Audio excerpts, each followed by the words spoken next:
বিসমিল্লাহির রহমানির রহিম। প্রিয় ফেসবুক লাইক পেজ ইউটিউবের ভাই বোনেরা, আসসালামু আলাইকুম। কেমন আছেন আপনারা? দোয়া করে আল্লাহ ভালো রাখবেন ইনশাল্লাহ। চলার পথে একটু ভিডিও তৈরি করেছিলাম সেই দিন।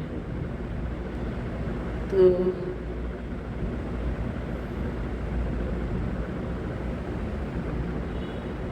আমাদের বাংলায় যেতে যেতে এয়ারপোর্টে পৌঁছালাম। তো প্রবাস জীবন কতটুকু কষ্টের, প্রবাসী ভাইদের দুঃখ কষ্ট না দেখলে বোঝা যায় না।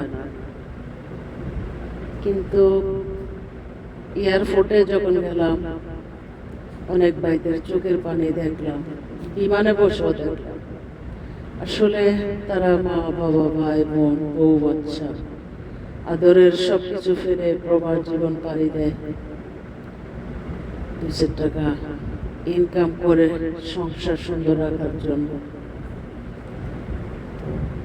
এয়ারপোর্টেও দেখলাম তাদের কতটুকু মনের ভিতরে হাঁকা। তাকে থেকে আমি ভাবলাম,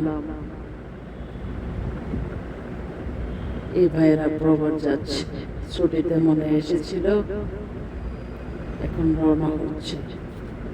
তো আমার খুব মায়া লাগে তাদেরকে দেখলে, খুবই মায়া লাগে।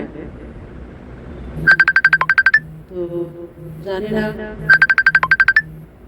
কে কি মনে করে। আমি আসলে বহু বছর রাজপথে কখনো ভিডিও করি নাই। করলে লক্ষ কন্টেন্ট হতো। জীবনে চলার পথে কাজকর্ম কত নাকি, তবু কন্টেন্ট করি না। এখন করি, সময় পার করি যাতায়াতে চলার পথে, যেখানে যাচ্ছি স্মৃতিগুলো পোস্ট দিচ্ছি। কত সুন্দর সুন্দর ভিউ স্মৃতি আমি করি নাই। কত অন্যায়ের বিচার, কত কিছু করছে জীবনে, কিছুই করি নাই। আসলে ভুলই করেছি, যদিও করতাম হয়তো সকলে দেখতে আমাকে। তো ভালো লাগলে লাইক কমেন্টে শেয়ার করবেন। দোয়া রইল প্রবাসী ভাইদের জন্য।